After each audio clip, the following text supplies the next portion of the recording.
파키스탄은 30년간 탈레반을 직접 키웠습니다. 미국 CIA 자금을 빼돌려 무장시키고 훈련시키고 숨겨주고 탈레반이 아프가니스탄을 접수하자 파키스탄 총리는 자축까지 했죠. 노예의 사슬을 끊었다. 파키스탄 총리의 끔찍한 착각이었습니다. 그 탈레반이 국경 전역에 피해 전면전을 걸어왔기 때문입니다. 핵탄두 170기, 전투기 450대, 예산 62배 차이, 종이 위에서만 의미 있는 숫자였습니다. 핵은 쏠 수도 없고 전차는 산에서 멈추고 공습을 퍼부어도 적은 사라지지 않았습니다. 그런데 진짜 치명타는 따로 있었습니다. 수십조 원을 바치며 혈맹이라 믿었던 중국이 그 순간 파키스탄의 등에 칼을 꽂은 겁니다. 절박해진 파키스탄이 찾은 나라는 미국도 중국도 아닌 바로 대한민국이었습니다. 딱 3mm면 가능합니다. 핵보유국이 맨손의 나라 앞에서 무릎 꿇게 된 이 전쟁, 그리고 그 전쟁이 한국을 세계 방산 시장의 중심으로 끌어올리는 과정,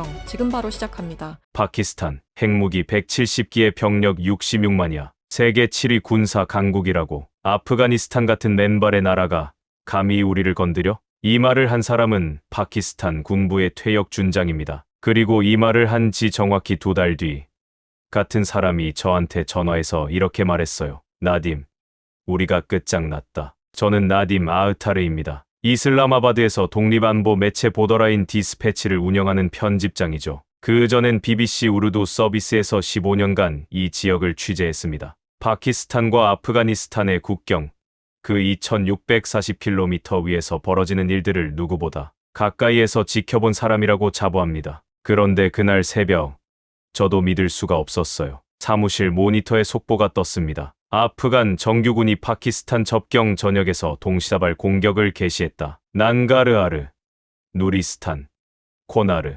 호스트. 이름만 들어도 화약 냄새가 나는 지역들이 일제히 불타기 시작한 겁니다. 지휘관은 탈레반 총참모장 파시우딘 피트라트. 미군이 철수하면서 버리고 간 장갑차와 험비가 파키스탄 국경 초소를 향해 돌진하는 영상이 SNS를 통해 실시간으로 퍼져나갔어요. 전화기가 미친 듯이 울렸습니다. 취재원들한테서, 정부 관계자들한테서, 옛 동료들한테서 전부 같은 질문이었어요. 이거 진짜야?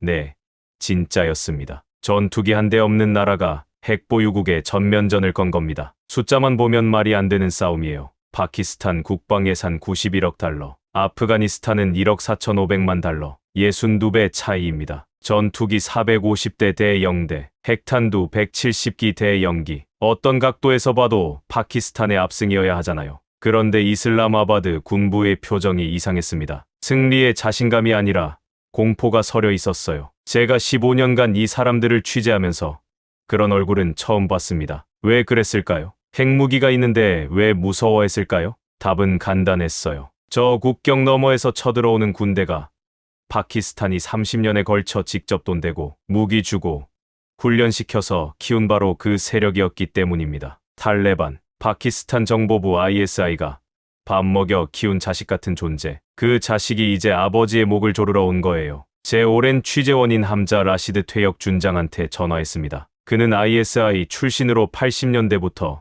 이 지역 작전에 관여했던 사람이에요. 어두운 목소리로 말했죠. 나딤, 우리가 개를 키웠어. 사냥개를 만들었다고 좋아했지. 그런데 그 개가 이제 주인을 물기 시작한 거야. 이 이야기를 이해하려면 130년 전으로 거슬러 올라가야 합니다. 영국인 한 명이 지도 위에 펜을 들고 선 하나를 긋는 순간까지. 그 선은 오늘날 7천만 명의 운명을 가르고 있고 바로 이 전쟁의 씨앗이 심어진 자리이기도 합니다. 그 선의 이름은 주랜드 라인입니다. 1893년 영국 외무장관 모티머 주랜드라는 사람이 당시 아프간 왕을 불러다 앉혀놓고 지도 위에 선을 그었어요. 여기서부터 여기까지는 우리 땅, 나머지는 네 땅, 끝. 그게 전부였습니다. 길이 2640km, 산맥을 가르고 강을 자르고 마을을 반으로 쪼갰어요. 그런데 문제는 이 선이 가른 게 땅만이 아니었다는 겁니다. 사람을 갈랐어요. 파슈툰족이라는 하나의 민족을 두 동강 냈습니다. 파슈툰족이 누구냐고요? 전 세계에 약 7천만 명이 살고 있는 거대한 민족입니다. 탈레반 지도부의 90% 이상이 파슈툰족이에요. 그런데 이 민족의 분포가 기가 막힙니다. 아프가니스탄에 약 1,800만 명, 파키스탄에 약 4,500만 명. 눈치채셨나요? 본가보다 분가가 2.5배나 큰 거예요. 영국이 그은 선 하나 때문에 더 많은 파슈툰족이 파키스탄 쪽에 살게 된 겁니다. 아프가니스탄은 이 선을 단 한 번도 공식 국경으로 인정한 적이 없습니다. 단 한 번도요. 이유는 두 가지예요. 첫째, 영국이 총칼로 강제한 조약이니 원천 무효다. 둘째, 1947년에 독립한 파키스탄은 애초에 그 조약의 당사자가 아니니 승계 자체가 안 된다. 실제로 파키스탄이 유엔에 가입 신청을 냈을 때 반대표를 던진 나라가 딱 하나 있었어요. 전 세계에서 유일하게 바로 아프가니스탄이었습니다. 건국 첫날부터 이 두 나라는 앙숙이었던 거죠. 저는 듀랜드 라인 주변 마을을 수십 번 취재했습니다. 그때마다 느끼는 건 이 선이 얼마나 잔인한가 하는 거였어요. 국경 마을 셰르가르에서 만난 목동 셰르 알리의 말이 아직도 잊히질 않습니다. 형은 저쪽에 살고 저는 이쪽에 살아요. 어머니 산소가 국경 너머에 있는데 성묘하러 가려면 여권이 필요합니다. 같은 피를 나눈 형제인데 다른 나라 사람이 된 거예요. 셰르 알리는 32살 목동이에요. 학교도 못 다녔고 염소 20마리가 전 재산입니다. 그런데 그의 가족사가 바로 듀랜드 라인의 비극 그 자체예요. 할아버지 때까지는 한 마을이었는데 국경이 생기면서 집안이 둘로 쪼개진 겁니다. 명절 때 가족 모이려면 국경을 넘어야 하는데 그게 점점 더 어려워지고 있었어요. 파키스탄이 국경에 철조망을 치기 시작했거든요. 이 철조망 이야기도 기가 막힙니다. 파키스탄은 2600km에 달하는 듀랜드 라인 전체에 철조망을 설치하겠다고 선언했어요. 국경을 넘나드는 무장 세력을 차단하겠다는 명분이었죠. 수십억 달러를 들여서 철조망을 세웠는데 탈레반이 뭘 했는지 아십니까? 밤마다 와서 뽑아버린 겁니다. 그냥 가위로 자르고 기둥째 뽑아버렸어요. 파키스탄이 세우면 탈레반이 뽑고 세우면 뽑고 수십억 달러짜리 치킨 게임이 국경 위에서 벌어지고 있었던 거예요. 탈레반이 왜 이렇게 집착하는지 아시겠어요? 그들에게 듀랜드 라인은 영국 제국주의가 남긴 지옥의 상처입니다. 그리고 그들의 꿈은 이 선을 완전히 지워버리는 거예요. 아프간의 파슈툰족과 파키스탄의 파슈툰족을 하나로 합친 거대한 나라. 이름까지 정해놨습니다. 파슈투니스탄. 이게 현실이 되면 파키스탄은 국토의 18%를 잃게 됩니다. 나라의 5분의 1이 날아가는 거예요. 그런데 더 소름 끼치는 건 파슈툰족의 행동 강령입니다. 파슈툰원리라고 불리는 규율이 있는데 그 안에 나나와티라는 원칙이 있어요. 도움을 청하는 동족은 목숨을 걸고 지킨다. 이건 협상의 여지가 없는 절대 원칙입니다. 파키스탄 안에 4,500만 파슈툰족이 탈레반에 동조할 경우 파키스탄은 외부의 적이 아니라 내부에서 무너지는 겁니다. 130년 전 영국인이 아무렇게나 그은 선 하나. 그게 지금 핵보유국의 존립을 흔들고 있어요. 그런데 여기서 의문이 생기죠. 이런 위험천만한 세력을 파키스탄은 대체 왜 30년에 걸쳐 직접 키운 걸까요? 미쳤다고? 아닙니다. 그들 나름의 냉혈한 계산이 있었어요. 그리고 그 계산은 처음엔 기가 막히게 들어맞았습니다. 이 이야기는 1980년대로 거슬러 올라갑니다. 소련이 아프가니스탄을 침공했어요. 10만 대군을 밀어넣었죠. 미국은 직접 나서긴 싫고 그렇다고 소련이 아프간을 먹는 걸 지켜볼 수도 없었습니다. 그래서 중간 다리를 찾았어요. 파키스탄이었습니다. 미국 CIA가 현금 다발과 스팅어 미사일을 파키스탄 정보부 ISI한테 건넸고 ISI는 그걸 아프간 반군에게 전달했습니다. 중간에서 수수료를 떼면서요. 여기서 핵심은 파키스탄이 단순한 택배 기사가 아니었다는 겁니다. ISI는 어떤 반군 세력에게 무기를 줄지, 어떤 지도자를 키울지 직접 골랐어요. 자기들 입맛에 맞는 세력을 선별해서 집중 지원한 거죠. 그 선별 기준이 뭐였냐고요? 파키스탄 말을 잘 듣는 세력. 그게 전부였습니다. 소련이 철수한 뒤에도 파키스탄은 멈추지 않았어요. 아프간 내전이 터졌는데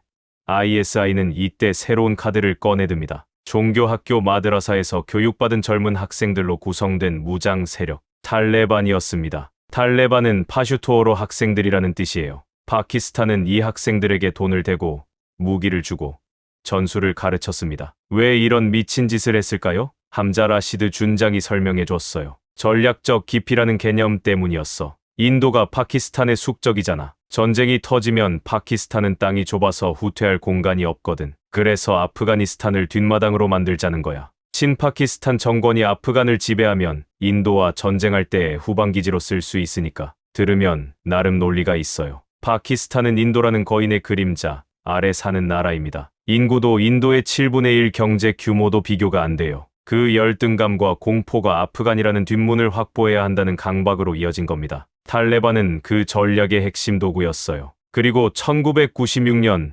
파키스탄의 도박은 완벽하게 맞아떨어졌습니다. 탈레반이 카불을 점령하고 아프가니스탄 전역을 장악했어요. 파키스탄은 세계에서 탈레반 정권을 공식 승인한 세 나라 중 하나가 됐죠. 사우디아라비아, 아랍에미리트, 그리고 파키스탄. ISI 간부들은 샴페인을 터뜨렸습니다. 우리가 키운 애들이 한 나라를 통째로 먹었으니까요. 그런데 2001년 미국이 아프간을 침공하면서 탈레반 정권이 무너졌어요. 탈레반 지도부가 어디로 도망갔을까요? 파키스탄입니다. ISI가 비밀리에 숨겨줬어요. 미국한테는 우리도 탈레반을 소탕하고 있다고 말하면서 뒤로는 탈레반 수뇌부를 보호했습니다. 이중 플레이의 극치였죠. 그렇게 20년이 흘렀습니다. 미국은 아프간에서 수조 달러를 쏟아부었지만 결국 실패했어요. 그리고 2021년 8월 미군이 철수했습니다. 카불 공항에서 사람들이 비행기 바퀴에 매달리던 그 장면 기억하시죠? 미군이 빠져나가자마자 탈레반이 다시 아프간을 접수했습니다. 14일 만에요. 20년간의 미국 투자가 2주 만에 증발한 겁니다. 파키스탄은 어떻게 반응했을까요? 자축했습니다. 진짜로요. 당시 총리였던 임란 칸이 뭐라고 했는지 아십니까? 아프가니스탄이 노예의 사슬을 끊었다. 이 발언을 들었을 때 저는 등골이 서늘해졌어요. 30년간 뱀을 키워서 이웃집에 풀어놨더니 그 뱀이 이웃집 주인을 물었어요. 그런데 파키스탄은 뱀한테 잘했다고 박수를 쳐준 겁니다. 자기는 절대 안 물릴 거라고 확신하면서요. 함자 라시드 준장은 그때부터 불안했다고 합니다. 탈레반이 카불을 장악한 날 밤 ISI 내부에서 축하 분위기였어. 그런데 나는 무서웠어. 왜냐하면 이제 탈레반이 더 이상 우리 말을 들을 이유가 없으니까. 집주인이 됐는데 왜 세입자 말을 듣겠어? 그의 예감은 정확했습니다. 탈레반은 아프간을 장악하자마자 태도가 180도 바뀌었어요. 파키스탄의 요구를 무시하기 시작했고 오히려 파키스탄을 옥죄기 시작했습니다. 어떻게 옥죄느냐고요? 그 방법이 소름 끼칠 정도로 체계적이었습니다. 물을 막고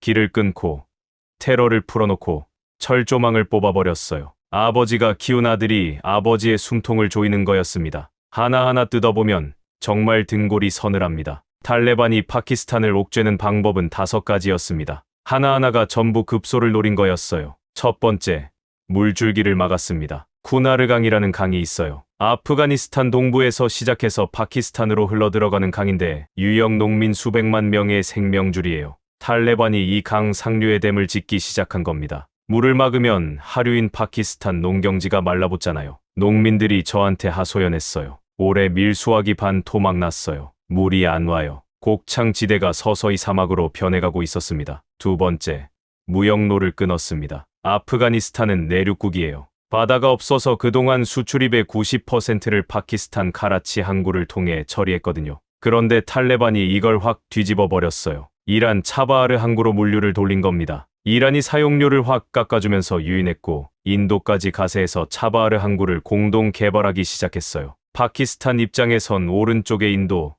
왼쪽에 이란과 아프간이 손잡고 자기를 포위하는 형국이 된 거죠. 국경 도시 차만의 무역이 뚝 끊기면서 누적 손실이 1억 달러, 우리 돈으로 1350억 원을 넘어섰습니다. 세 번째, 철조망을 뽑아버렸습니다. 앞에서 말씀드렸죠? 파키스탄이 2600km 국경에 수십억 달러를 들여 철조망을 세웠는데 탈레반 전투원들이 밤마다 와서 잘라내고 기둥째 뽑아버린 거예요. 파키스탄 국경 수비대가 다시 세우면 또 뽑고 제가 국경 초소를 취재했을 때 수비대원이 허탈하게 웃으며 말하더군요. 우리가 낮에 세우면 밤에 뽑아갑니다. 이거 시지프스 신화 아닙니까? 네 번째, 가장 치명적이었어요. 파키스탄 탈레반 TTP를 풀어놓은 겁니다. TTP가 뭐냐면 파키스탄 내부에서 활동하는 탈레반 분파예요. 아프간 탈레반의 사촌쯤 되는 존재인데 목표가 파키스탄 정부를 전복하는 거예요. 아프간 탈레반이 집권하자마자 뭘 했는지 아십니까? 감옥에 갇혀있던 TTP 전투원 약 2,300명을 풀어줬습니다. 그냥 문 열고 나가라고 한 거예요.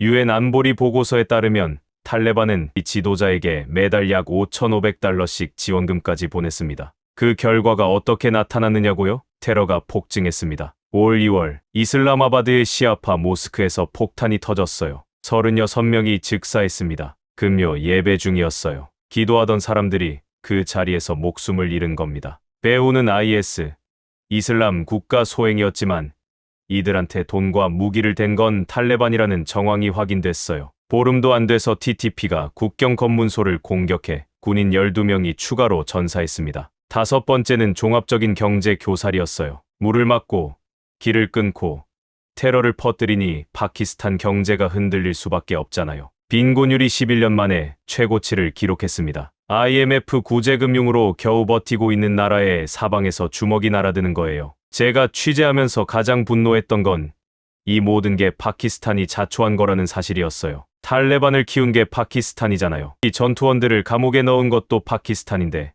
풀어준 건 파키스탄이 키운 탈레반이에요. 뱀한테 먹이를 줘서 키웠더니 그 뱀이 집안의 다른 뱀까지 데려온 꼴입니다. 제르알리를 다시 만났을 때 그는 더 이상 목동이 아니었어요. 국경 충돌 때 염소를 다 잃었거든요. 파키스탄 군의 포격으로 초원이 불에 탔고 TTP가 지나가면서 남은 가축도 가져가 버렸습니다. 저는 아무 편도 아니에요. 이쪽에서도 저쪽에서도 총알이 날아옵니다. 누가 쏘는지도 모르겠어요. 그의 말이 이 전쟁의 본질을 정확하게 요약합니다. 강대국들의 계산 사이에서 짓밟히는 건 항상 셰르 알리 같은 보통 사람들이에요. 참다 못한 파키스탄이 마침내 주먹을 들어 올렸습니다. 카이버스톰이라는 작전명으로 아프간 영토를 직접 폭격하기 시작한 거예요. 카불, 호스트, 잘랄라바드, 전투기 450대를 가진 핵보유국의 주먹은 무거웠습니다. 하지만 그 주먹은 허공을 칠 운명이었어요. 파키스탄 공군이 카불과 호스트, 잘랄라바드를 폭격했습니다. 작전명 카이버스톰. TTP 거점 제거가 목표였죠. 제트기 편대가 힌두쿠시 산맥을 넘어 폭탄을 쏟아부었어요. 위성 사진으로 보면 거점 7곳이 깔끔하게 날아갔습니다. 군부는 대성공이라고 발표했어요. 그런데 현실은 달랐습니다. 카타르가 중재에 나서서 일단 휴전이 됐는데 후속 협상이 개판이 났어요. 탈레반은 테이블에 앉아서 고개만 끄덕이고는 뒤에서 TTP 지원을 계속했습니다. 파키스탄 정부가 탈레반 정권을 붕괴시키겠다고 경고했지만 실행에 옮기진 못했어요. 왜냐고요? 못하는 거였습니다. 물리적으로. 제가 가장 많이 받은 질문이 이겁니다. 핵무기 170기가 있는데 왜 못 이기는 거야?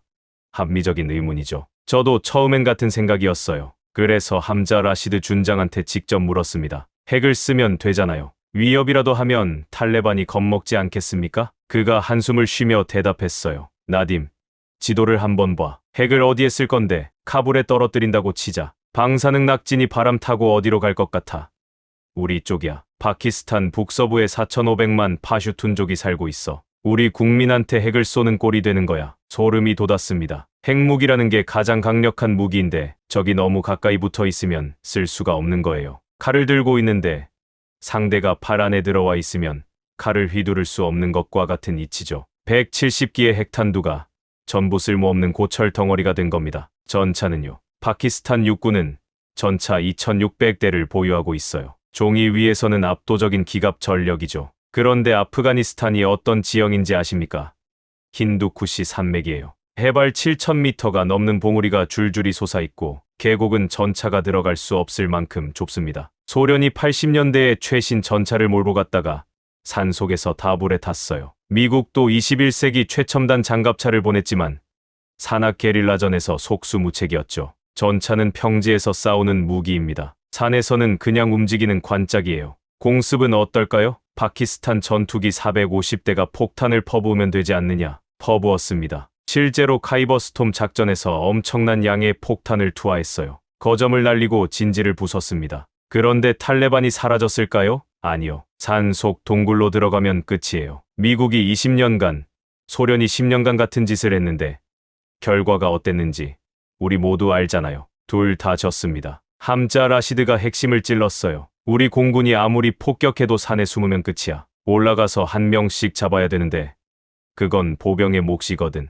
그런데 저쪽 보병이 누구야? 40년 넘게 소련, 미국, IS 전부 상대해본 실전 베테랑들이야. 게다가 미군이 두고 간 최신 무기로 무장하고 있어. 우리 보병이 올라가면 녹아. 실제로 미군 철수 당시 아프간에 남겨진 군사 장비 목록이 공개됐는데 입이 벌어집니다. 험비 수천 대, 블랙호크 헬기 수십 대, 야간 투시경, 통신 장비, 소총 수십만 정. 탈레반이 이걸 전부 접수한 거예요. 미국이 20년간 아프간군에 들인 돈이 830억 달러인데 그 무기가 고스란히 탈레반 손에 들어간 겁니다. 정리하면 이렇습니다. 핵무기는 낙진 때문에 못 쓰고, 전차는 산에서 못 움직이고, 공습은 동굴 앞에서 무력하고, 보병전은 상대가 너무 강해요. 국방 예산 62배 차이가 종이 위에서만 의미 있는 숫자였던 겁니다. 세계 7위 군사력이라는 타이틀이 산악 게릴라 앞에서 얼마나 허무한 것인지 파키스탄은 뼈저리게 깨닫고 있었어요. 그리고 그 깨달음이 채가 시기도 전에 탈레반이 최후의 카드를 꺼내 들었습니다. 올 2월 26일 저녁 8시 탈레반 조장 파시우딘 피트라트의 명령.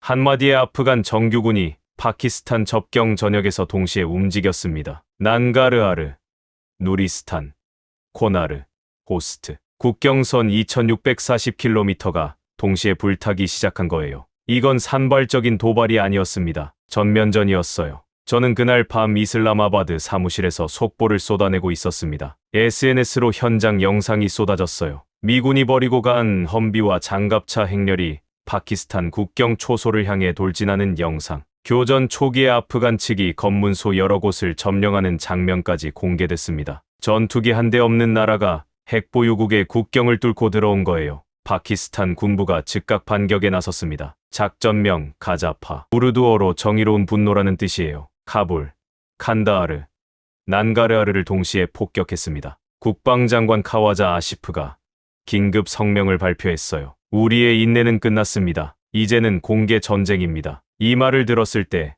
저는 심장이 쿵 내려앉았습니다. 15년간 이 지역을 취재하면서 공개 전쟁이라는 단어가 파키스탄 국방장관 입에서 나온 건 처음이었거든요. 국경 충돌이야 매년 있었지만 정부가 공식적으로 전쟁을 선언한 건 완전히 다른 차원의 문제예요. 파키스탄은 동시에 아프간 난민 160만 명 강제 추방을 결정했습니다. 수십 년간 파키스탄에서 살아온 사람들을 트럭에 태워 국경 밖으로 내보내기 시작한 거예요. 난민촌이 하루아침에 해체됐습니다. 아이들이 울고 노인들이 짐을 이지 못해 주저앉았어요. 제가 참안 국경 검문소에서 목격한 장면은 자막을로 옮기기 어렵습니다. 국제사회 반응은 어떠했을까요? 미국 국무부가 성명을 냈는데 방식이 기가 막혔어요. 이메일 한 통이었습니다. 파키스탄의 자위권 행사를 지지한다. 전화 한 통도 아니고 이메일이에요. 20년간 아프간에 수조 달러를 쏟아부은 미국의 반응이 이메일 성명 한 줄이었습니다. 중국, 이란, 러시아, 터키가 중재에 나섰지만 총성은 멈추지 않았어요. 함자 라시드 준장이 그날 밤 전화를 걸어왔습니다. 목소리가 평소와 달랐어요. 떨리고 있었습니다. 나딤, 이건 카이버스톰과 차원이 다른 거야. 저쪽이 전면전을 걸었어. 접경 전역에서 동시에. 이런 건 처음이야. 그래서 어떻게 되는 겁니까? 솔직히 모르겠어. 핵도 못 쓰고 전차도 못 올리고 공습은 한계가 있고 우리가 가진 게 뭐야? 숫자만 많은 군대. 산에서 안 먹히는 무기들. 상대는 40년 실전 경험에 미군 장비로 무장한 미친놈들이고 전쟁 첫 주. 파키스탄은 난가르하르와 파크티카 등 비거점 7곳을 추가 폭격했습니다. 전과 보고서는 화려했어요. 하지만 지상에서의 현실은 달랐습니다. 탈레반 전투원들은 폭격이 끝나면 동굴에서 나와 다시 진지를 구축했어요. 마치 아무 일도 없었다는 듯이. 세르 알리한테서 연락이 왔습니다. 더 이상 목동도 마을 주민도 아니었어요. 피란민이 되어 있었습니다. 보호 소리가 밤새 안 멈춰요. 어디로 가야 하는지도 모르겠어요. 이쪽으로 가면 파키스탄 군이 쏘고 저쪽으로 가면 탈레반이 막아요. 가운데 낀 건 우리 같은 사람들이에요. 전 세계 전문가들이 촉각을 곤두세운 이유가 바로 이겁니다. 숫자로는 62배 차이인데 실전에서는 교착 상태. 핵보유국이 맨손의 나라에 밀리고 있는 이 기괴한 전쟁. 그리고 이 전쟁을 지켜보는 눈들이 있었어요. 각자의 이해관계를 계산하면서요. 그 중에서 가장 냉정하게 판을 읽고 있는 나라들이 있었습니다. 전쟁이 터지자 강대국들이 일제히 계산기를 두드리기 시작했습니다. 파키스탄을 도우러 온 게 아니에요. 자기 이익을 챙기러 온 겁니다. 가장 발빠르게 움직인 건 중국이었어요. 중국이 왜 난리였냐고요? 돈 때문입니다. 중국은 파키스탄의 CPEC라는 경제 회랑 프로젝트를 깔아놨어요. 중국 서부 신장에서 파키스탄 남부 과다르 항구까지 도로, 철도, 송유관을 연결하는 초대형 사업인데 투자 규모가 수십조 원입니다. 이 경제 회랑이 전쟁터 바로 옆을 지나가요. 포탄 한 발만 빗나가면 수십조 원이 날아가는 거죠. 게다가 올 들어서만 파키스탄에서 중국인을 겨냥한 테러가 14건이나 터졌습니다. TTP가 중국 기업 관계자들을 노리고 있었어요. 이 건설 현장에서 일하는 중국 노동자가 총에 맞고 중국 엔지니어가 탄 차량이 폭탄 공격을 받았어요. 중국 입장에서는 미치겠는 거죠. 그래서 가장 적극적으로 중재에 나섰습니다. 하지만 중국의 중재에는 파키스탄을 구하겠다는 진심이 아니라 자기 돈줄을 지키겠다는 계산이 깔려 있었어요. 중국에겐 또 다른 속셈이 있었습니다. 아프가니스탄의 지하자원이에요. 미국 지질조사국 추산으로 아프간 땅에 묻힌 리튬, 구리, 히토류의 가치가 약 1조 달러입니다. 리튬이 뭡니까? 전기차 배터리의 핵심 소재, 하얀 석유라고 불리는 겁니다. 중국은 이미 탈레반과 광산 채굴 계약을 체결해 놓은 상태였어요. 전쟁이 장기화되면 이 계약이 휴지 조각이 될 수도 있으니 중국으로서는 빨리 전쟁을 끝내야 하는 거죠. 인도는 정반대였습니다. 파키스탄이 피 흘리는 걸 팔짱 끼고 구경하고 있었어요. 오히려 이란, 아프간과 손잡고 차바하르 항구를 공동 개발하면서 파키스탄을 물류해서 완전히 배제하는 작업을 착착 진행 중이었습니다. 적의 적은 친구라는 논리죠. 파키스탄이 약해질수록 인도에겐 좋은 거니까요. 이란은 실리를 챙겼어요. 차바하르 항구 이용료를 확 깎아서 아프간 무역을 끌어들이고 파키스탄 카라치 항구의 물동량을 빼앗아 오고 있었습니다. 미국은요, 이메일 한 통이 전부였다고 말씀드렸죠. 자위권 지지합니다. 20년간 아프간에 수조 달러를 쏟아붓고 결국 꼬리를 내린 나라가 할 수 있는 게 그거밖에 없었던 거예요. 러시아와 터키는 대화로 해결하라 는 원론적인 말만 반복했습니다. 저는 이 상황을 취재하면서 점점 분노가 치밀어 올랐어요. 강대국들이 전부 자기 이익만 챙기고 있었거든요. 중국은 돈줄 지키려 하고, 인도는 파키스탄 약해지길 바라고, 이란은 항구 장사에 바쁘고, 미국은 이메일 한 통으로 면피하고, 파키스탄은 혼자였습니다. 그런데 이 전쟁에는 또 다른 변수가 숨어 있었어요. 아프간 땅에 묻힌 1조 달러어치 광물, 리튬과 히토류는 전기차, 스마트폰, 반도체의 핵심 소재거든요. 전쟁이 길어지면 글로벌 공급망이 흔들립니다. 배터리 가격이 오르고 스마트폰 부품값이 뛰고 반도체 생산에 차질이 생겨요. 남아시아 어딘가에서 벌어지는 전쟁이 서울에서 타는 전기차 가격에 영향을 주는 거예요. 함자 라시드 준장이 쓴웃음을 지으며 말했습니다. 중국은 광산 계약 지키려 하고 인도는 우리 뒤통수를 치고 미국은 이메일이나 보내고 그런데 우리한텐 지금 당장 전장에서 쓸 무기가 필요해. 진짜 싸울 수 있는 무기 말이야. 이 산속 게릴라를 상대할 수 있는 무기. 그런 무기가 있습니까? 그가 잠시 침묵하더니 의외의 말을 했어요. 있어. 그런데 문제는 우리가 그 나라를 예전에 코웃음 쳤다는 거야. 저는 그가 어떤 나라를 말하는지 전혀 감을 잡지 못했습니다. 미국도 아니고 중국도 아니고 러시아도 아니라면 대체 어디란 말입니까? 그리고 며칠 뒤 파키스탄 군부 내부에서 비밀 회의가 열렸습니다. 그 회의 테이블 위에 낯선 카탈로그 한 권이 올라왔어요. 표지에 적힌 글자를 보는 순간 저는 눈을 의심했습니다. 대한민국. 카탈로그 표지에 적힌 건 한국 방위산업 수출 목록이었습니다. 저는 솔직히 처음에 의아했어요. 한국이요? 삼성 만드는 나라? BTS 나라? 거기서 무기를 산다고요? 함자 라시드 준장이 나중에 그 비밀 회의에 대해 말해줬습니다. 군부 고위급 인사들이 모인 자리에서 무기 도입 방안을 검토했는데 테이블에 올라온 후보가 세 곳이었대요. 미국, 중국, 그리고 한국. 미국 무기는 성능이야 최고죠. F-16 에이브럼스 전차, 패트리엇 방공 시스템. 그런데 문제가 세 가지였어요. 첫째, 가격이 한국 무기의 3배. 둘째, 미 의회 승인을 받아야 하는데 최소 6개월. 셋째, 정치적 조건이 따라붙어요. 인권 보고서 제출하라. 핵 프로그램 투명하게 공개하라. 이런 조건들이요. 전쟁 한복판에서 6개월을 기다리면서 인권 보고서를 쓸 여유가 있겠습니까? 중국 무기는 이미 쓰고 있었어요. JF-17 전투기를 파키스탄이 중국과 공동 개발했고 중국제 드론도 도입한 상태였거든요. 가격은 쌌어요. 그런데 문제는 따로 있었습니다. 이건 나중에 말씀드릴게요. 소름 끼치는 이야기가 있거든요. 그리고 한국. 함자 라시드가 카탈로그를 펼치면서 설명해줬어요. 세 가지를 봤어. 첫째, K9 자주포. 이게 산악전의 딱이야. 포를 쏘고 60초 안에 이동할 수 있거든. 쏘고 빠지고 아프간 쪽에서 반격포를 날려도 이미 자리를 옮긴 뒤야. 둘째, FA-50 경전투기. F-16 가격의 절반인데 정밀 타격이 가능해. 산골짜기의 숨은 거점을 콕 집어서 때릴 수 있어. 셋째, 천궁2 미사일 방어 체계. TTP가 쏘는 로켓이랑 박격포를 요격할 수 있거든. 솔직히 설명을 들으면서도 이해했어요.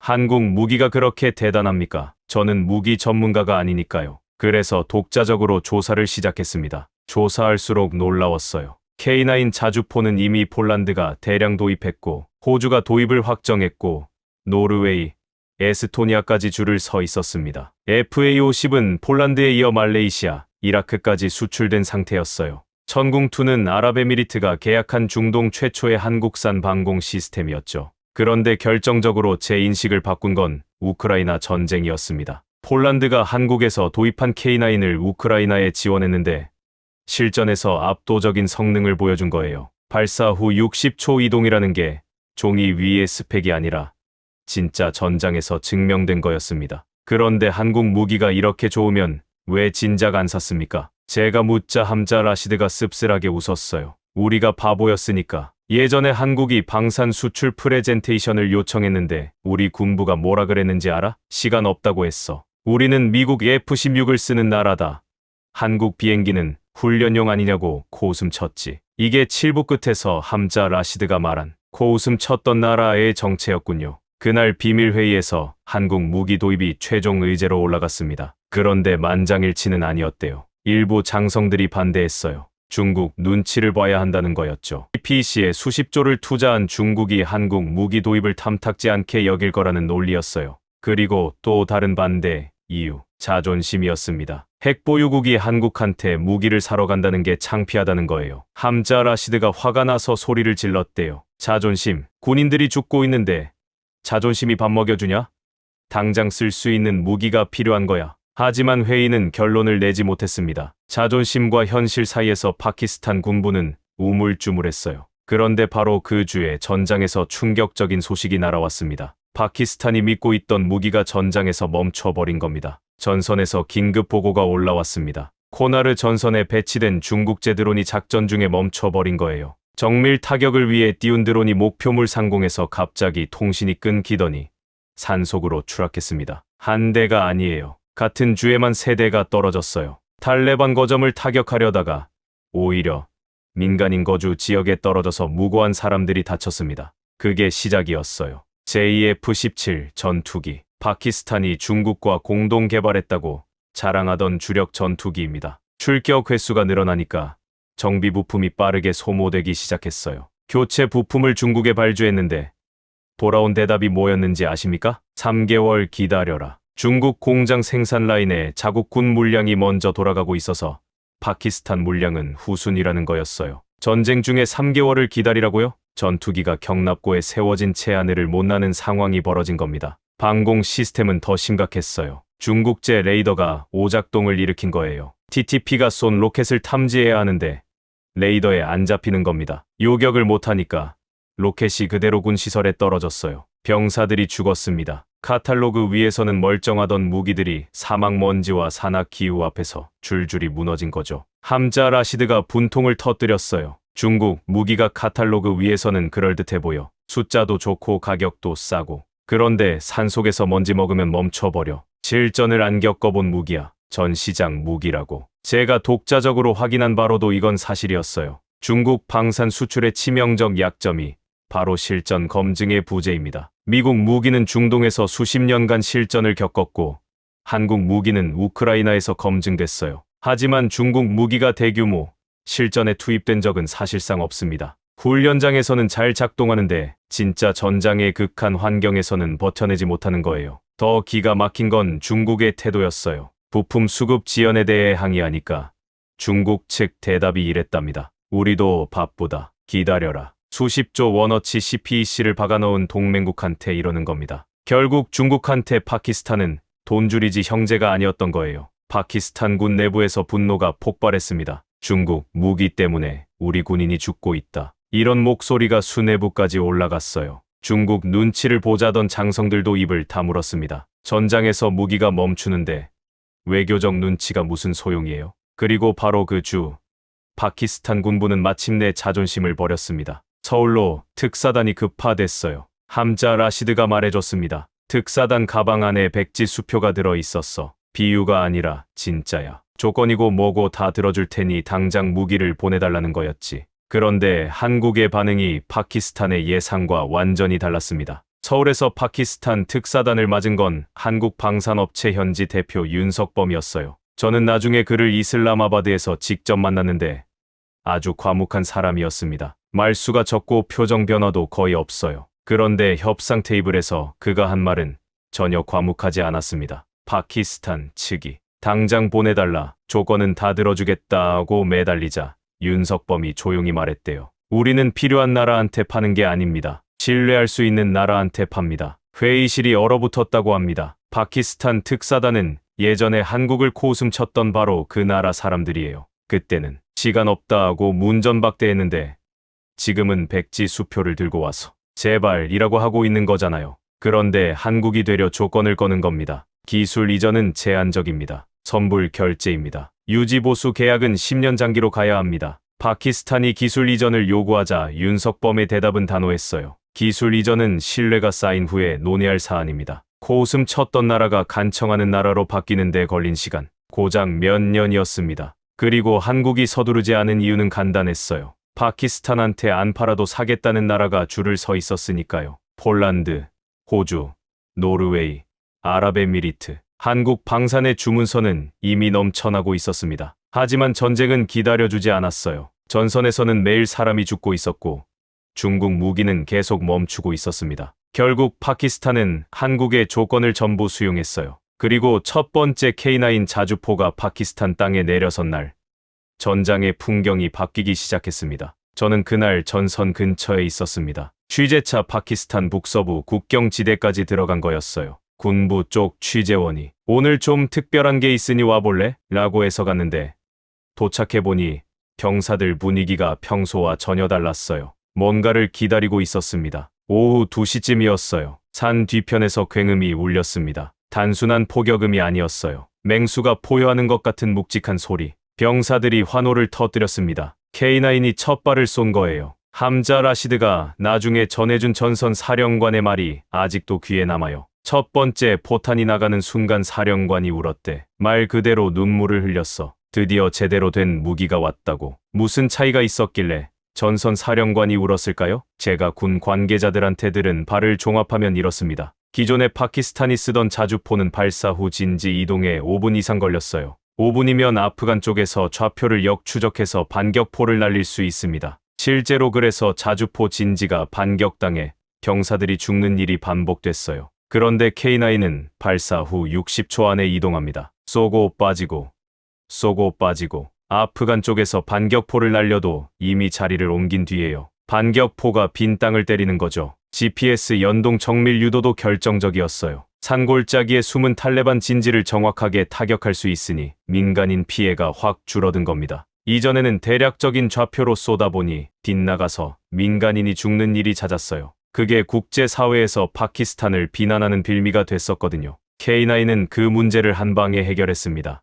FA-50도 투입됐어요. F-16의 절반 가격인데 지형 저공 비행에 최적화된 경전 투기예요. 높은 고도에서 폭탄을 떨어뜨리는 게 아니라 낮게 들어가서 정밀하게 찍어내는 거죠. TTP 거점을 콕콕 집어서 타격하기 시작하니까 전선의 양상이 바뀌었습니다. 그리고 한 가지 더. 한국 정비팀이 24시간 상주하면서 기술 지원을 했어요. 중국이 3개월 기다려라 했던 것과는 하늘과 땅 차이죠. 장비에 이상이 생기면 한국 엔지니어가 바로 달려와서 고쳤습니다. 함자 라시드가 웃으면서 말했어요. 중국한테 부품 달라고 하면 3개월 뒤에 온다고 했잖아. 한국 엔지니어는 새벽 3시에 전화해도 받아. 그리고 4시에 현장에 나타나. 이게 차이야. 파키스탄 군 내부에서 한국 무기에 대한 평가가 순식간에 바뀌었어요. 훈련용 아니냐고 비웃던 사람들이 왜 진작 안 샀냐로 바뀐 겁니다. 전선의 병사들 사이에서 K9이라는 이름이 일종의 부적처럼 퍼졌대요. 오늘 K9이 쏜다는 말이 들리면 병사들 사기가 확 올라갔다고 합니다. 전장의 변화는 숫자로도 나타났어요. K9과 FA-50이 투입된 이후 파키스탄 군의 작전 성공률이 눈에 띄게 올라갔고 반대로 병사 사상자는 줄었습니다. 특히 반격포에 의한 사상자가 크게 감소했어요. 쏘고 60초 안에 빠지는 전술이 진짜 효과를 낸 거죠. 제가 윤석범을 직접 만난 건 이 무렵이었습니다. 이슬람아바드의 한 호텔 카페에서요. 과묵한 인상 그대로였어요. 저는 솔직하게 물었습니다. 솔직히 여쭤볼게요. 전쟁에 무기를 파는 건데 기분이 어떠세요? 그가 커피잔을 내려놓고 잠시 생각하더니 말했어요. 전쟁은 비극이죠. 부정하지 않습니다. 하지만 우리 장비가 민간인 피해를 줄이고 병사들 목숨을 살리고 있다는 건 사실입니다. 그건 자부심입니다. 그리고 덧붙였어요. 한 가지 확실한 건 한국은 돈만 보고 무기를 팔지 않는다는 겁니다. 우리가 파키스탄 조건을 전부 수용한 뒤에야 계약을 진행한 것도 그 때문이에요. 그 말을 듣는 순간 저는 알았어요. 이 사람들이 왜 신뢰할 수 있는 나라에 판다고 말했는지를. 그건 단순한 협상 전술이 아니라 진심이었습니다. 그리고 이 전쟁에서의 성과가 알려지자 놀라운 일이 벌어졌어요. 파키스탄뿐 아니라 전 세계에서 전화가 오기 시작한 겁니다. 카탈로그를 달라는 전화가요. 실전 검증. 방산 시장에서 이 네 글자의 무게는 상상 이상입니다. 무기 카탈로그에 아무리 좋은 숫자를 써놔도 실전에서 증명되지 않으면 의미가 없어요. 반대로 실전에서 한번 증명되면 그때부터는 영업을 안 해도 전화가 옵니다. K9과 FA-52 파키스탄 전선에서 보여준 성과가 국제 방산 시장에 퍼지기 시작했어요. 먼저 폴란드가 추가 주문을 넣었습니다. 폴란드는 이미 한국에서 K9과 K2 전차를 대량 도입한 나라예요. 우크라이나 전쟁 이후 군비를 대폭 확충하고 있었는데 파키스탄 전선 결과를 보고 추가 물량을 확정했습니다. 호주도 레드백 장갑차에 이어 추가 무기 체계 도입을 검토하기 시작했어요. 그런데 진짜 놀라운 건 새로운 나라들이었습니다. 중동, 동남아, 남미에서 문의가 쏟아진 거예요. 예전에는 한국 방산부스 앞을 그냥 지나치던 나라들이 이제 먼저 찾아오기 시작한 겁니다. 윤석범이 말했어요. 예전에는 우리가 프레젠테이션 한번 하려면 몇 달을 매달려야 했어요. 지금은 하루에도 3번씩 미팅 요청이 들어옵니다. 일정이 안 맞아서 거절하는 경우도 있어요. 이건 한국 방산 역사에서 전환점이라고 봐도 과언이 아닙니다. 과거에 한국 무기는 가성비 좋은 중저가 브랜드 취급을 받았어요. 성능은 괜찮은데 미국이나 유럽 무기에 비하면 브랜드 가치가 떨어진다는 인식이었죠. 그런데 우크라이나에 이어 파키스탄 전선까지 실전 검증이 연속으로 이루어지면서 그 인식이 완전히 뒤집혔습니다. 미국과 유럽 방산 업체들의 반응도 재미있었어요. 처음에는 무시했습니다. 한국 무기 훈련용 수준 아닌가? 그런데 자기들 텃밭이던 폴란드와 호주 시장을 한국에 빼앗기고 중동 시장까지 흔들리기 시작하니까 태도가 바뀌었어요. 견제하는 쪽과 협력을 제한하는 쪽으로 나뉘었습니다. 미국 로키드 마틴이 한국과 공동 개발을 타진하고 있다는 소문도 돌았어요. 저는 이 과정을 취재하면서 한 가지에 주목했습니다. 파키스탄 시민들의 한국에 대한 인식이 완전히 바뀐 거예요. 제가 이슬람아바드 거리에서 만난 사람들의 반응이 극적이었습니다. 한국이요. 삼성, K-팝 나라 아닌가요? 무기도 만들어요? 이게 석 달 전 반응이었어요. 지금은요. 한국은 우리를 살린 나라예요. K9이 우리 군인들 목숨을 지키고 있어요. 한 대학생은 이렇게 말했어요. 저는 한국 드라마 보면서 한국어를 배웠어요. 그때는 그냥 문화가 좋아서였는데 지금은 한국이라는 나라 자체가 존경스러워요. 드라마도 잘 만들고 무기도 잘 만들고 도대체 뭘 못하는 나라예요? 함자 라시드는 더 직설적이었어요. 미국은 이메일 한 통 보내고 중국은 3개월 기다리라고 하고 러시아는 대화하라고만 했어. 진짜 우리한테 쓸 수 있는 무기를 가져다 준 건 한국뿐이야. 작은 나라라고 무시했던 우리가 바보였지. 이슬람아바드의 한 서점에서 한국어 교재가 품절됐다는 소식도 들었어요. K-팝 때문이 아니라 한국 방산 업체에 취직하고 싶어서 한국어를 배우겠다는 젊은이들이 늘고 있다는 거였죠. 수출 계약서의 사인이 이어지고 세계 각국에서 러브콜이 쏟아지고 파키스탄 거리에서 한국의 위상이 달라지는 걸 목격하면서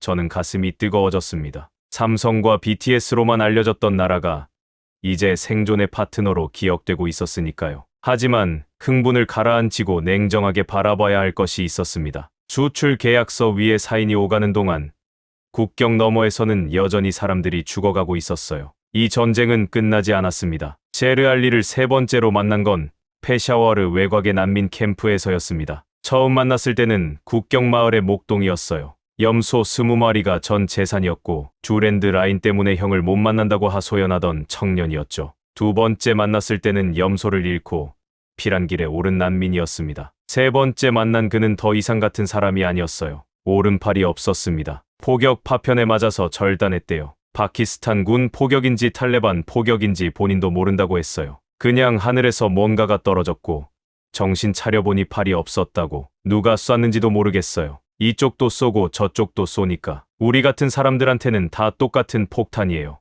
그의 옆에는 조카 2명이 앉아 있었어요. 형의 아이들인데 형은 국경 너머 아프간 쪽에서 전투에 휘말려 소식이 끊겼대요. 아이들은 아버지가 어디 있는지 몰랐습니다. 7살, 5살. 캠프 안에서 흙바닥에 앉아 멍하니 하늘을 보고 있었어요. 그 눈빛을 저는 평생 잊지 못할 겁니다. 난민 캠프 안을 돌아보면서 마음이 무너졌습니다. 160만 명이 강제 추방됐다는 뉴스를 글자로 읽을 때는 그냥 숫자예요. 하지만 그 숫자 안에 세르알리가 있고 팔이 없는 남자가 있고 아버지를 잃은 아이들이 있는 거예요. 캠프 한쪽에서 파키스탄 군인의 가족을 만났습니다. 와지리스탄 전선에 배치된 남편한테서 열흘째 연락이 없다는 아내였어요. 2살배기 딸을 안고 있었는데 이 아이는 아버지 얼굴을 기억할까요? 남편이 군에 입대한 건 가족을 먹여 살리려고였어요. 나라를 지키겠다는 거창한 이유가 아니라 그냥 월급이 필요했던 거예요. 그런데 지금 그 사람이 누구랑 싸우는 건지 저도 모르겠어요. 그녀의 말이 이 전쟁의 본질을 찔렀습니다. 누구랑 싸우는 건지 모르겠다. 파키스탄이 30년간 키운 세력이 돌아서서 공격하고 그 세력을 막으려고 파키스탄 청년들이 산에 올라가 죽는 거예요.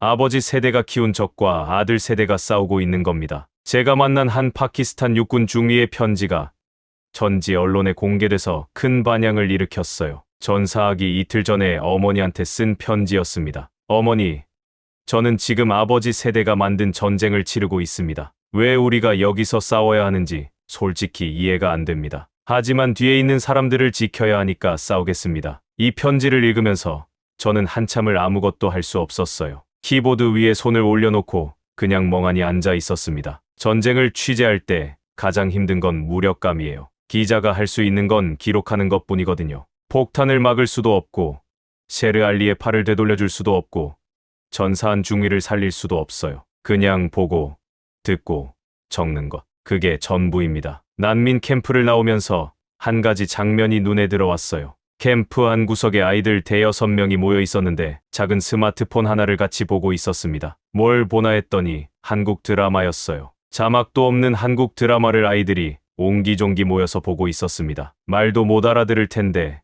까르르 웃고 있었어요. 셰르알리가 말했습니다. 저 애들은 전쟁밖에 몰라요. 태어나서 총소리만 들었어요. 그런데 한국 드라마 볼 때만은 웃어요. 저 화면 안에는 폭탄이 없으니까요. 그 말을 듣는 순간 목이 메었습니다. K9이 전장을 바꾸고 FA-52 거점을 타격하고 한국 방산이 세계 시장을 석권하는 것도 중요한 이야기예요. 하지만 난민 캠프에서 한국 드라마를 보며 웃는 아이들, 그 장면이 저한테는 더 무거운 진실이었습니다. 한국이라는 나라는 무기로도 드라마로도 사람의 삶에 들어와 있었어요. 전혀 다른 두 가지 방식으로. 이 전쟁은 아직 끝나지 않았습니다. 130년 전에 그어진 선이 사라지지 않는 한 총성도 멈추지 않을 거예요. 이 전쟁이 어떻게 끝날지 물어보는 사람이 많습니다. 솔직히 말씀드릴게요. 저도 모르겠습니다. 15년간 이 국경 위를 걸어다닌 사람이 모른다고 하면 무책임하게 들리겠지만 사실이 그래요. 이 전쟁의 뿌리가 너무 깊거든요. 어제 오늘 생긴 갈등이 아니라 130년 된 선 하나에서 시작된 거니까요. 다만 3가지 길은 그려볼 수 있습니다. 첫 번째, 중재를 통한 휴전. 가능성이 가장 높아요. 양쪽 다 장기전을 버틸 체력이 없거든요. 파키스탄은 IMF 구제금융으로 겨우 버티는 나라이고 아프가니스탄은 국제사회가 인정하지 않는 정권이라 투자도 원조도 못 받고 있어요. 중국이 가장 적극적으로 나서겠죠. 하지만 그건 평화를 위해서가 아니라 돈줄을 지키기 위해서예요. 휴전이 되더라도 주랜드 라인이라는 근본 원인은 그대로 남습니다. 5년 뒤든 10년 뒤든 또 터져요. 시한폭탄의 시계를 잠시 멈추는 것뿐이에요. 두 번째, 파키스탄이 제한적 타격 후 철수하는 길. 이 거점 몇 곳을 박살내고 경고는 했다면서 물러나는 거죠. 체면은 살리는데 병이 낫는 건 아닙니다. 진통제만 먹고 수술은 안 하는 거예요. 세 번째, 장기 국경 분쟁으로 고착화. 이게 가장 비극적인데 가장 현실적이기도 합니다. 인도와 파키스탄의 카슈미르처럼 수십 년간 총성이 간헐적으로 울리면서 셰르알리 같은 사람들이 계속 죽는 거예요. 어느 날은 조용하고 어느 날은 폭탄이 터지고 전쟁도 아니고 평화도 아닌 회색 지대에 수천만 명이 갇혀 사는 겁니다. 어떤 길로 가든 한 가지는 확실합니다. 130년 전 영국인이 그은 선이 지워지지 않는 한 전쟁은 끝나지 않아요. 제르알린의 할아버지 때부터 그 선에 갈려 살았고 제르알리도 갈려 살았고 그 조카 아이들도 갈려 살게 될 겁니다. 3대째 같은 비극을 반복하는 거예요. 그리고 그 선을 지울 의지도 힘도 가진 사람은 아직 이 세상에 나타나지 않았습니다. 하지만 이 전쟁이 증명한 것도 있어요. 듀랜드 라인은 130년 동안 비극만 만들었지만 이 전쟁은 예상치 못한 이름 하나를 세계 지도 위에 새겨 넣었습니다. 함자 라시드를 마지막으로 만난 건 라왈핀디의 낡은 찻집에서였습니다. ISI 출신 퇴역 준장.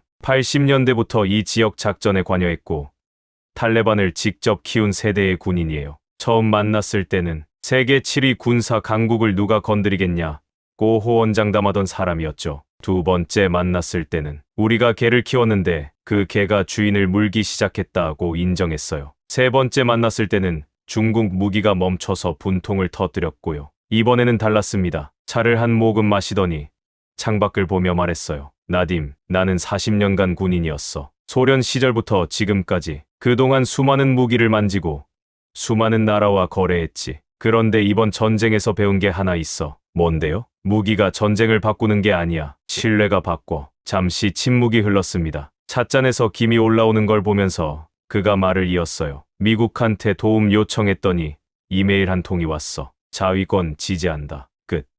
중국한테 부품 달라고 했더니 3개월 기다리래. 러시아는 대화로 해결하라고 했고 전부 입만 놀렸어. 진짜 우리한테 쓸 수 있는 걸 가져다 준 나라는 하나였어. 한국. 그런데 아이러니한 거 알아? 우리가 제일 무시했던 나라야. 삼성이나 만드는 나라.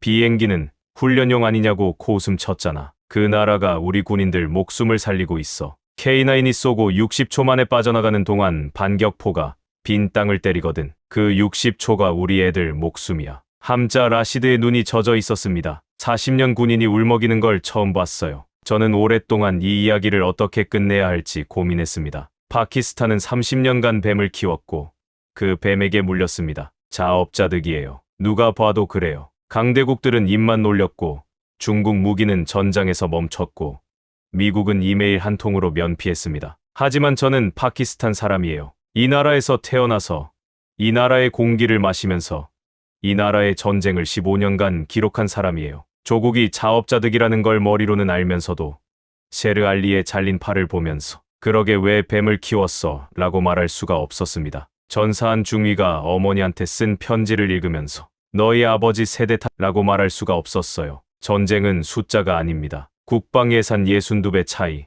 전투기 450대, 핵탄두 100기. 이런 숫자는 종이 위에서나 의미 있어요. 전장에서는 셰르알리의 팔 한쪽이 날아가고 30살 중위가 어머니한테 유서를 쓰고 7살짜리 아이가 아버지 얼굴을 잊어가는 겁니다. 그게 전쟁이에요. 그 전쟁 한복판에서 조용히 답을 내놓은 나라가 있었습니다. 큰 소리를 치지 않았어요. 이메일로 면피하지도 않았고 3개월 기다리라고 하지도 않았어요. 그냥 묵묵히 무기를 만들어서 신뢰할 수 있는 나라에 팔고 새벽 3시에 전화를 받고 4시에 현장에 나타났습니다. 대한민국이라는 이름이 이슬람아바드에서 갖는 무게가 달라졌어요. 석 달 전만 해도 삼성, BTS, 한국 드라마의 나라였어요. 지금은 생존의 파트너예요. 코웃음이 존경으로 바뀌는 데 걸린 시간, 고작 석 달이었습니다. 하지만 그 석 달을 가능하게 한 건 한국이 수십 년간 쌓아온 것들이에요. 하루아침에 뚝딱 만들어진 게 아닙니다. 난민 캠프에서 봤던 장면이 자꾸 떠오릅니다. 제르알리의 조카들, 7살, 5살 아이들이 작은 스마트폰 하나를 둘러싸고 한국 드라마를 보고 있었어요. 자막도 없는데 까르르 웃고 있었습니다. 그 아이들은 태어나서 총소리밖에 못 들었어요. 그런데 한국 드라마 속 화면에는 폭탄이 없었으니까요. 잠깐이라도 전쟁을 잊을 수 있었던 거예요. K9이 전장을 바꾸고 FA-52 하늘을 가르고 수출 계약서의 사인이 이어지는 것도 중요합니다. 한국 방산이 세계 시장의 판도를 흔든 건 분명한 사실이에요. 하지만 난민 캠프에서 한국 드라마를 보며 웃는 아이들, 그 장면이 저한테는 더 무거운 진실이었습니다. 한국이라는 나라는 무기로도 드라마로도 사람의 삶에 들어와 있었어요. 전혀 다른 두 가지 방식으로. 저는 15년간 전쟁을 취재했습니다. 아프간 산골짜기에서, 파키스탄 국경 초소에서, 페샤워르 난민 캠프에서 그동안 수많은 무기와 군대와 전략을 봤어요. 하지만 이번 전쟁에서 가장 놀라운 발견은 총이나 포가 아니었습니다. 신뢰가 전쟁의 판도를 바꾼다는 것이었어요. 그리고 한국은 그 신뢰를 가진 나라입니다. 이 전쟁은 아직 끝나지 않았습니다. 130년 전에 그어진 선이 사라지지 않는 한 총성도 멈추지 않을 거예요. 그리고 그 선 위에서 셰르알리 같은 사람들이 계속 짓밟힐 거예요. 하지만 저는 이슬라마바드에서 계속 기록하겠습니다. 그게 제가 할 수 있는 전부니까요. 이 국경 위에서 벌어지는 일들을 한 줄 한 줄 끝까지. 파키스탄이 30년간 키운 뱀에게 물린 전쟁. 핵무기 170기가 무용지물이 된 전쟁. 강대국들이 전부 입만 놀린 전쟁. 그 전쟁에서 판도를 바꾼 나라는 미국도, 중국도, 러시아도 아닌 대한민국이었습니다. K9 자주포가 산을 울렸고, FA-52 하늘을 갈랐고, 코웃음 치던 나라가 백지 수표를 들고 찾아왔습니다. 한국이 수십 년간 쌓아온 기술과 신뢰가 전장 한복판에서 증명된 겁니다. 전쟁 속에서도 민간인 피해를 줄이는 정밀 무기를 만들고 돈이 아니라 신뢰를 보고 파는 나라.